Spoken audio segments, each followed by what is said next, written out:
Hi, good afternoon, everyone. Welcome. My name's Adam Natali. I'm the director of SVA Theater here at the School of Visual Arts. I want to welcome you to the 2016 After School Special, which is SVA's Alumni Film and Animation Festival. So thank you all for coming. How many of you have been to SVA Theater before? There are my regulars, and a lot of you. Thank you so much for coming back, and welcome to all of you newbies here. I'm thrilled to present this documentary today, live from New York, which opened last year's Tribeca Film Festival. When I try and get documentaries for this festival, and it's the third year of the fest, I approach our master's program in social documentary film, and when I asked them if anyone had worked on anything recently, they said, well, basically, one of our recent graduating classes all worked on Live from New York, and so the director, Bao Nguyen, the cinematographer, Caleb Heller, and the co-editor, David Osit, who actually we had here last year for his documentary, Thank You for Playing. They're the ones you'll see afterwards for the Q&A, so I hope you'll stick around for that. We programmed some shorts before each film, and another alumnus approached me this year by the name of Stan Fine, and Stan said, I have all these great commercials, and he had them on like VHS tapes, and he digitized them, and I'm watching, and they're so cool because they start from like the 60s, we have 60s, 70s, 80s, 90s, and I happen to love old commercials. I find them on YouTube and I like rewatching them, and I thought Stan's were terrific and kind of hilarious because you get to see how they've progressed over the years. So before the film, we're going to watch a few of those commercials and enjoy those. And before we do that, I want to invite Stan on stage with our moderator for today, a current SVA student from the social documentary film program, Chelsea Bullard. So let's have you two up, and they'll do a quick Q&A.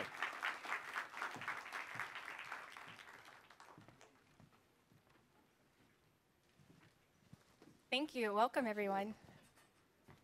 So, Stan, it's so nice to meet you after emailing for like a week or two.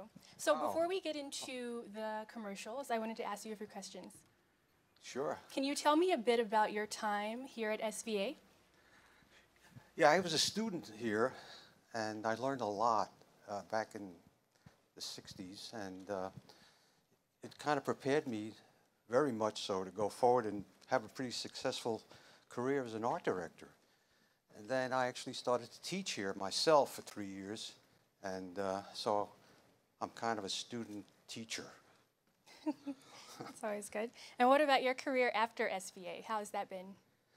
Well, after SVA, I moved around different ad agencies, did commercials, and during a time when the word was anti-establishment, and so a lot of the agencies were trying to get up to speed what was going on in the country with the civil rights movement and all that stuff. And so it was an exciting time to work there. And I don't think there's anything better than being an art director. From creating to producing, you work with a writer. And probably the best part of it is after it's over, you could sit home and on your living room couch with a beer and watch it. So I'm very happy that my career went that well. And what can you tell me about the commercials that we're going to see tonight before the doc? Well, they were done back in the 60s and 70s throughout, and the production values were different. There was no digital at the time, and it was all done on film and no digital. So we used to watch things on moviolas, but eventually it all changed and caught up to speed. So you go from one era to the other, all through from 60s, 70s, 80s on, and each era was very big changes. Like when I first started out as an art director, I was using pastels. Then it went to markers, and then we even took pictures, and then it became the computer, the first computer, black and white. And so keeping current with everything is very important. And I'm glad to say that I'm happy with how my progress went through. So I can't wait to see these commercials, as I'm sure everyone else can't as well. So we will now go to Stan's commercials, followed by Live from New York. Thank you. Thank you. Bao Nguyen is a Vietnamese-American filmmaker who we actually flew in from Vietnam just for this. His work has been seen in the New York Times, HBO, NBC, Vice, ARTE, and PBS, among others. He has directed, produced, and shot a number of short films, which have played internationally in numerous festivals and museums, including MoMA, PS1, and the Smithsonian. His films Julian, Where Heaven Meets Hell, and Newark 2030 have won awards including the Cine Golden Eagle, the Special Jury Prize at Doc NYC, and the TFI Sloan Filmmaker Award. Live from New York opened the 2015 Tribeca Film Festival and went on to screen in many prestigious festivals. Caleb Heller's work has been featured in numerous festivals, including South by Southwest, BFI London, and Hot Docs. His work has appeared in publications such as the New York Times, The Fader, W Magazine, Nowness, and has screened at museums around the world, including the Centre Pompidou, MoCA, the Hammer, and the Museum of Art and Design. Following SVA, Caleb went to study cinematography at the American Film Institute. Finally, David Osit is a commercial and documentary film director, editor, and composer based in New York. His first feature documentary, Building Babel, was his thesis film at SVA and was a recipient of ITVS's Open Call funding and was broadcast on PBS's America Reframed in 2013. David was co-producer and composer on Where Heaven Meets Hell, which broadcast on PBS Global Voices. David studied refugee law at American University in Cairo before switching to a career in documentary film. So I want to welcome those three to the stage with our moderator, Chelsea Bullard. Hi, thank you all for staying for the Q&A. So I just want to say again, my name is Chelsea Bullard, and I'm a current MFA candidate in the Social Documentary Film program. And I want to add that all three of our panelists tonight actually graduated in 2011, which was the first year of our program. So they were a part of Group 1, the inaugural year. So let's just kick it off. So I first want to ask all of you, could you describe for me your time at SVA in the SocDoc program, and how has that shaped your experience as a filmmaker? I just want to thank everyone for coming and staying for the Q&A again. So I guess what I would take away from SVA the most was, I guess, making friends and colleagues and working with people like Caleb and David and continuing to work with them long after we graduated. This is one of many projects that we worked on all together. So I would say that would be, sorry, I'm like really jet lagged, by the way. So,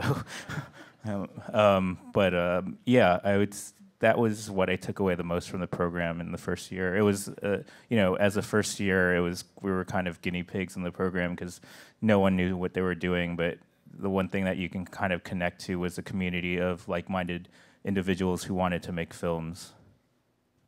Yeah, I guess I would say thanks again also to SVA and for everybody for having us and for watching the film. I think the biggest thing for me with my experience at SVA was, like Bao said, sort of the network that you find yourself in, and going through all these experiences in school, lots of different projects, where you get a chance to just find your voice and find those people that share sensibilities and that sort of thing. So yeah, I think that sort of was key for me, and having a chance to work with these two guys on lots of different projects in that time. Yeah, I think SVA was a really safe place to fail, and I think that now, 5 years later, I think it's been 5 years, right, it's been a while, but I think since then I kind of realized only recently how safe it was to make mistakes and how much that's helped me in my career, because I don't feel like I have to kind of figure things out quite as much as I did that first year of grad school, when I thought every mistake I made seemed like the end of the world, and I realized that's not true. And it was really helpful also to work with these guys, and I think the contacts you make and the friendships you make in school, in art school especially, because you're going to be going out into the world with those people, that's definitely provided most of the onus for a lot of the work that I've done since we graduated. And so with the program, you direct your own thesis film, you, for the most part, shoot your own thesis film, produce it, edit it.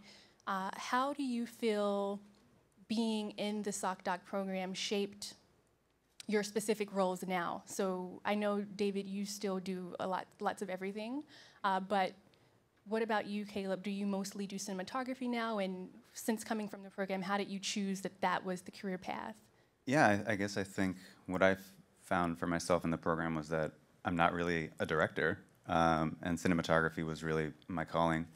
And through that process of doing all the coursework and whatnot, I found cinematography. And yes, that's sort of what I do now. And yeah. Have anything to add, Bao?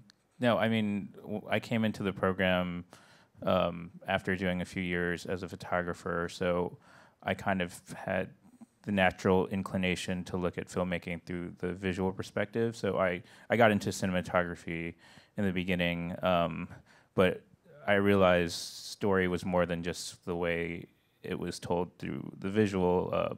Like my thesis film was an exercise in archival and home video footage, and it had nothing to do with really the cinematography, and that kind of let me evolve as a filmmaker, not focusing on just one aspect. I mean, I still tend to work as a director of photography, but by realizing and looking beyond just that one side, I feel like a much more well-rounded filmmaker, I would say.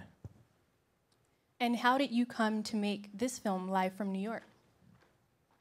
So a couple of the producers of the film, I don't believe they're here, but J.L. Pomeroy and Tom Broker approached me around the 39th anniversary of SNL, and I had worked with J.L. on a short film before, and they were saying how they wanted to make a film about SNL around the 40th anniversary that kind of was different from all the other documentaries that have been done, which were mostly TV specials or like best of decade retrospectives. And this film was kind of not a typical behind the scenes or a best of, but we tried to look at SNL through the lens of its cultural and social impact, because, you know, as a weekly live show, it always had to kind of relate to what was going on in the news and what was going on in the world. And because of that, SNL is this sort of time capsule of each week and for 40 years. So that's kind of the lens that we wanted to take on it. And when they told me that was what they wanted to do, then I jumped on board. And so this film really is a big collaboration from SocDoc. How did you choose Caleb and also David to come on board? And what did collaboration look like for this project? Well, in addition to Caleb and David, I don't know if Ben Nimpkin's here, but he was our sound recordist for most of the interviews, and he was a 2011 SocDoc alum as well. And we had Raul Santos, who was a assistant camera on one of the shoots. So we kind of pulled that network from SVA whenever we shot about 60 interviews, so there's a lot of shooting. But to go back to your question, it was always comfortable working with Caleb and David because I've worked with them so many times in the past. And as David was saying, SVA was a place that we could fail. And because we were able to fail many times previous to our, I guess, professional careers, when we went into a professional setting like this, we were very comfortable with each other, and that made the work environment much more easier. And especially when you're working on a high profile and kind of high pressure project like Saturday Night Live, to bring on someone who helps you, who knows your faults but also knows your strengths, is very helpful. And so, you know, they said yes right away when I asked them. There's like, I think, well over 100 people in the credits on this film, and obviously some of those roles are small, but like neither of the three of us had never really been in a production quite that size before, at least in terms of a documentary. Like I know Bao did some narrative work that was larger scale in terms of crew, but like I think we just tried to manage our own, like I think when you're doing it for the first time, like there is this element of like, I want to prove myself, I want to do a good job. But I think because we all were friends and, you know, we were all kind of working in different stages of the production, it was kind of sort of a reassuring sort of, someone's got our backs throughout this process. And the producers were, you know, very helpful at being on point and ran a really organized ship, and that was very necessary for a film this complicated. Do you have anything to add, Caleb? I mean, I think they touched on sort of the collaborative nature of it, and just having had so much experience working together, you know, we sort of hit the ground running fairly quickly. You know, Bao and I had, you know, a couple conversations about what the look was going to be, and had some references and that sort of thing. But there didn't need to be much more than that because, you know, we had spent so much time together previously. And I know that some of the current SocDoc students here now, do you have any advice on collaborating? Because I would say this current group, we are more so collaborating on each other's projects than I think in the past. So any tips for how to make collaboration work successfully? Good communication is certainly key. Yeah, be straightforward and just don't like try to hide anything. Be direct. Yeah. And really try to find, I guess, precise language to express your thoughts and your vision.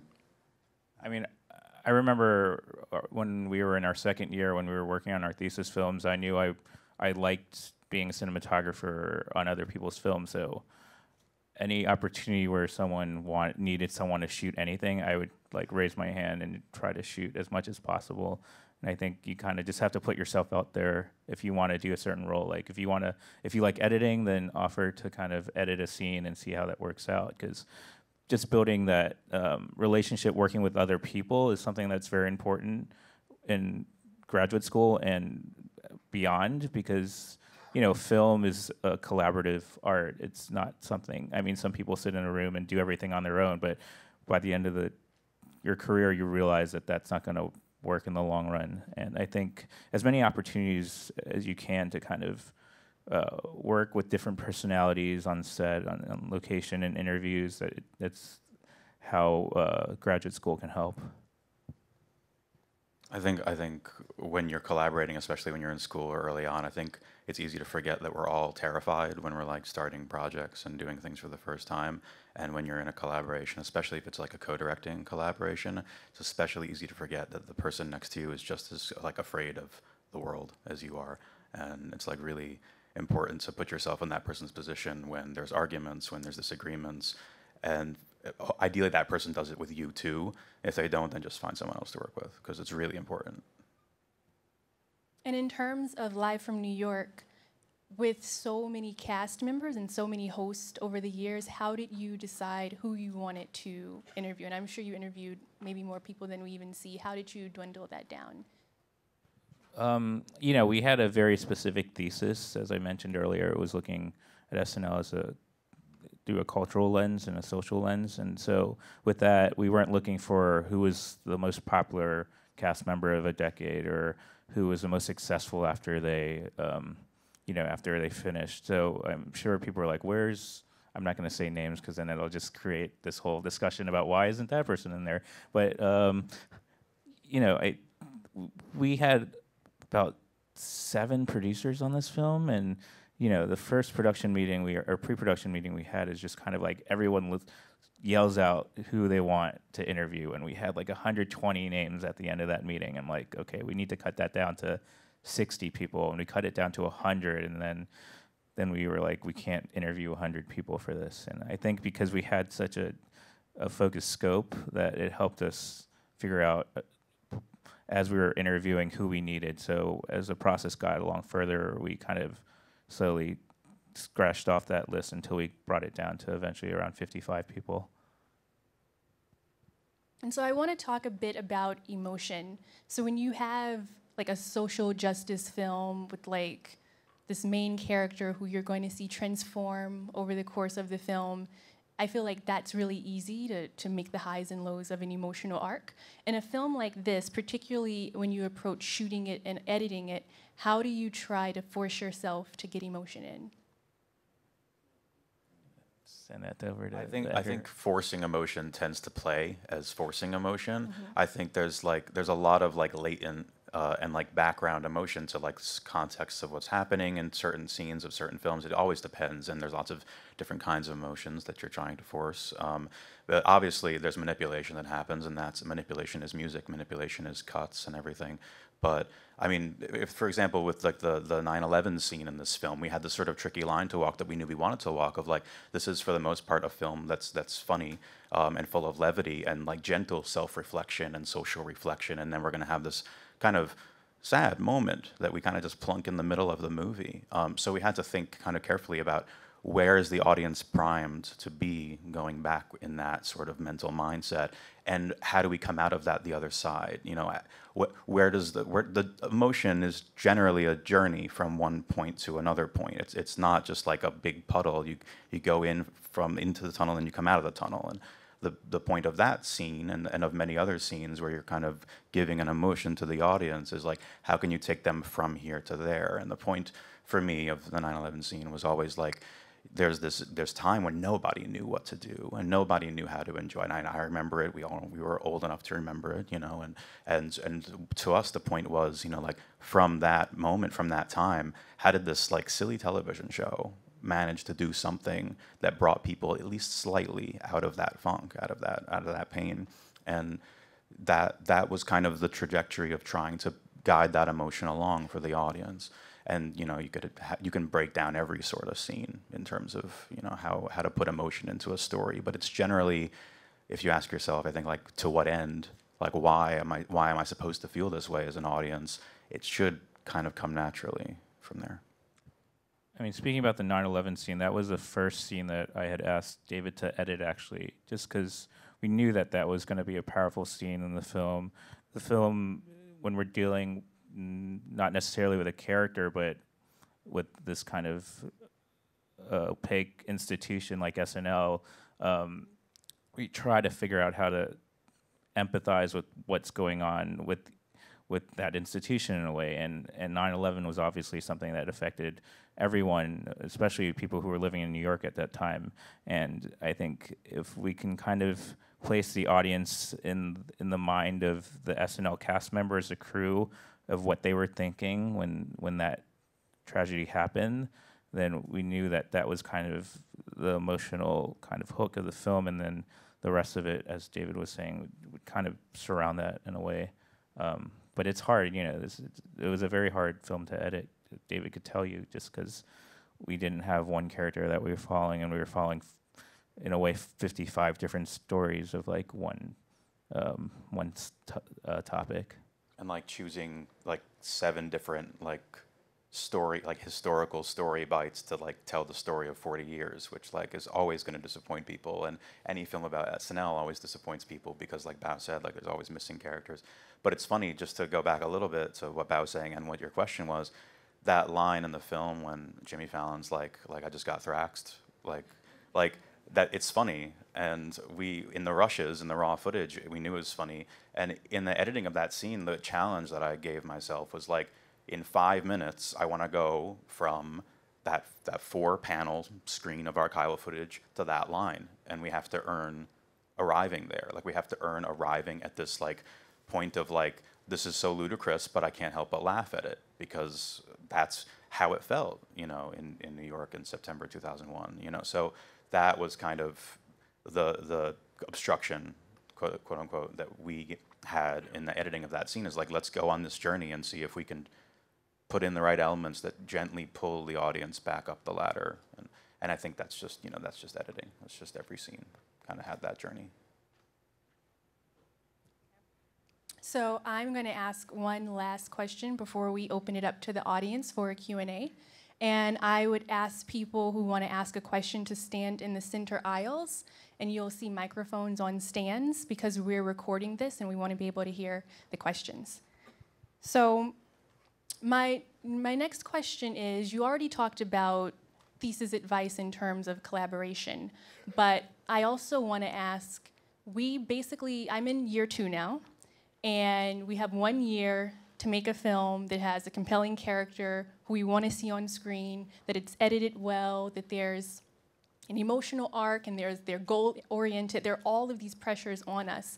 And so I guess my question is, how how do you tackle all of that? Because it's a lot of work, especially when it's just a 2-year program. What are you doing here? Go to go to the edit room. It's hard. I mean, like you can't like just there's no slam dunk. You know, like it's like there were 21 in our year of SocDoc, and we all had to make thesis films. But like especially with documentary, it's not like you can kind of rely. It's not like you can be like, well, if the script was better, the film would be better. And you know, like you're dealing with like malleable, like moving content. It's very difficult to in a year decide exactly what you want. I'm editing a film right now that, you know, I've been editing it for 4 months. It's a 6-month edit, and like 3 weeks ago, we kind of completely changed direction. You know, we kind of said this now completely has to change. We're going to include interviews. You know, and for a long time there were no interviews in the whole film, and then we decide over the course of 1 week, like now it's time for 8 interviews that are going to guide the entire film. Like that's a huge structural change, and you don't necessarily have the freedom to do that when you're in grad school.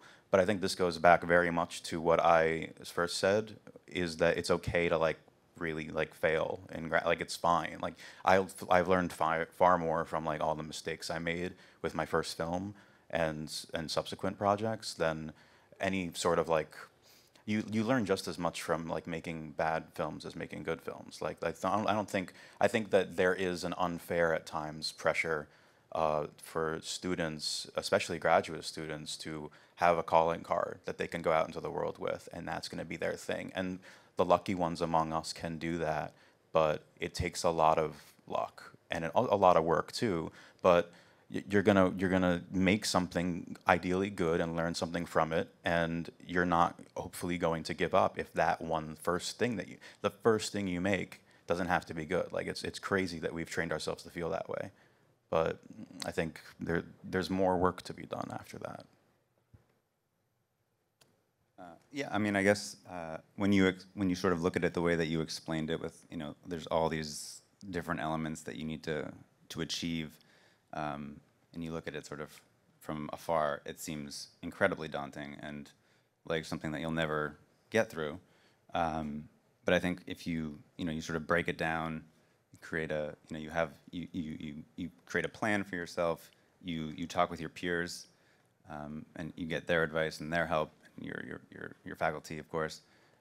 Things start to become more clear, and through trial and error and failing, of course, and just kind of starting, you know, one step at a time. You know, you just have to kind of to really focus on that kind of idea, and things really start to become more clear for you.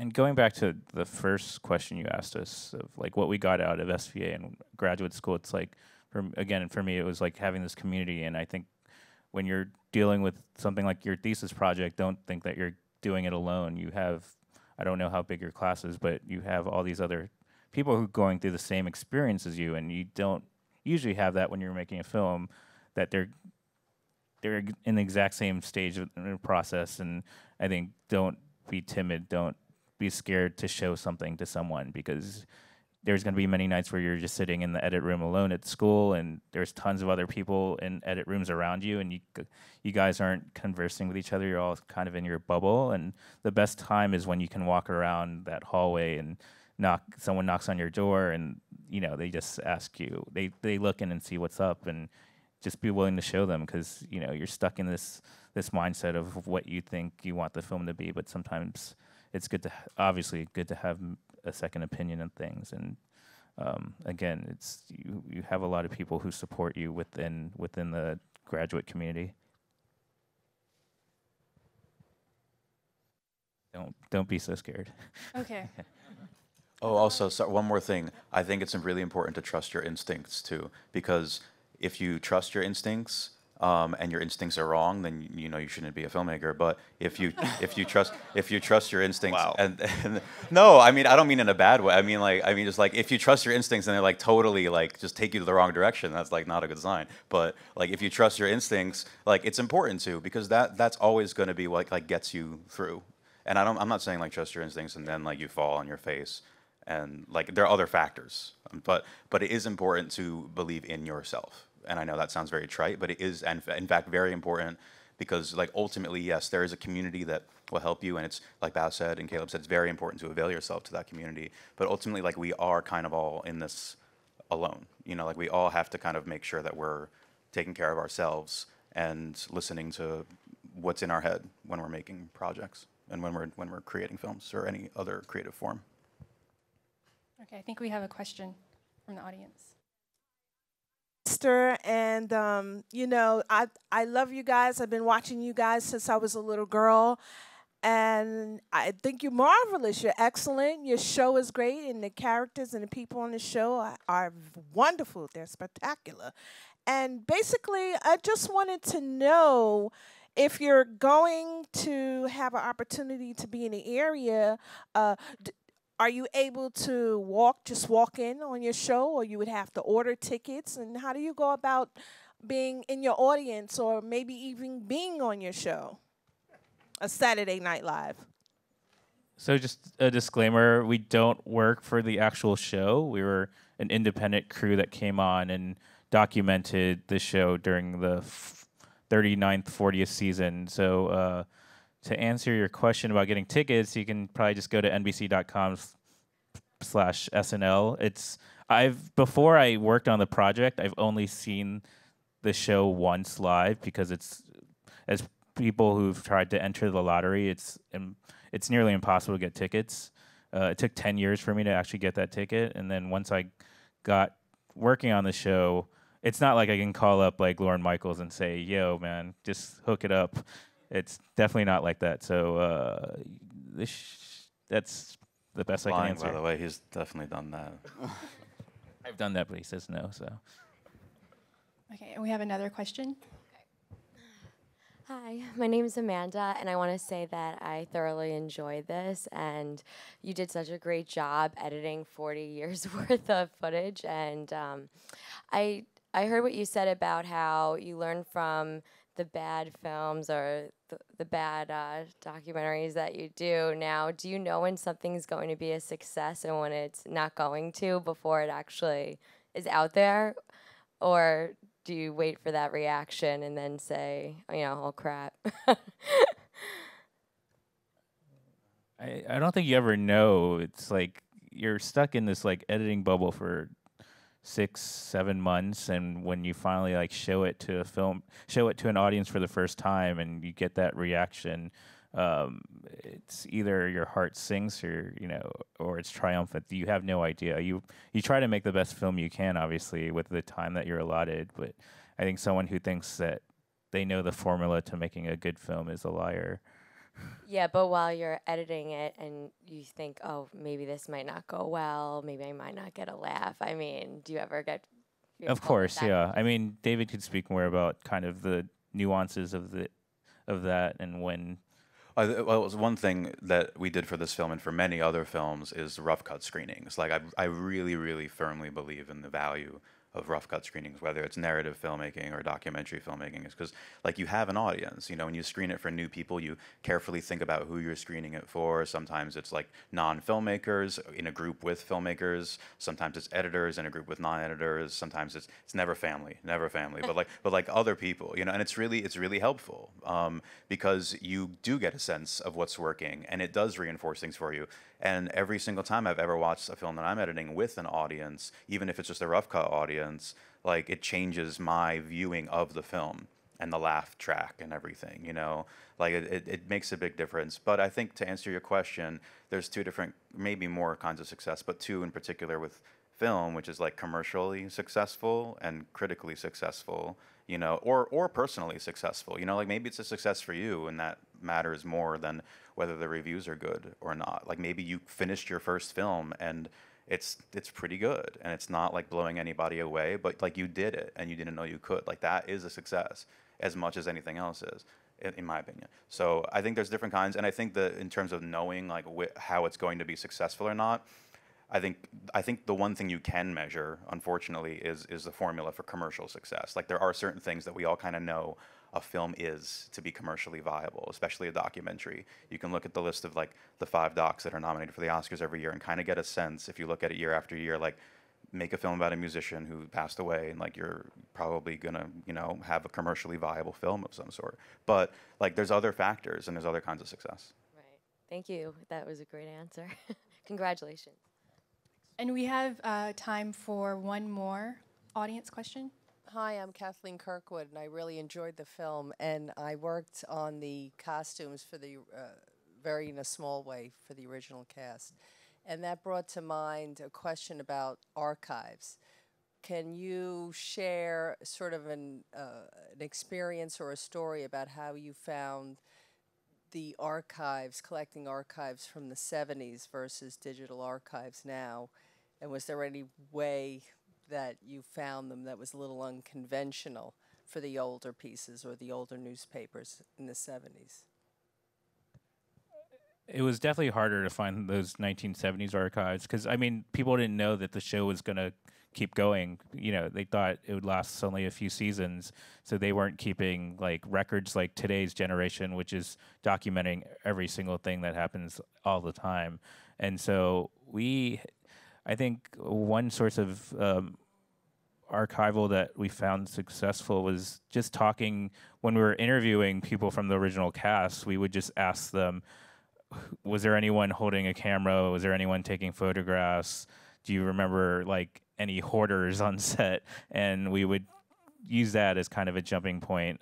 It was helpful in just a few archival items that we had in the film, but I think there were limited sources that we had anyways. And, you know, Broadway Video, which owns SNL, they didn't, even the archives of current seasons isn't that great. You would think that they would have like a huge database and it's all digitized, but we were going kind of the nitty-gritty route of just like going to libraries and asking for tapes and VHS tapes and looking through that and then finding the time code and it was a daunting task. But we had, you know, 2 archivists who were working full time to try to find all the little things that we were looking for. We worked pretty closely with the Taschen people too, because they had this great book that came out about SNL.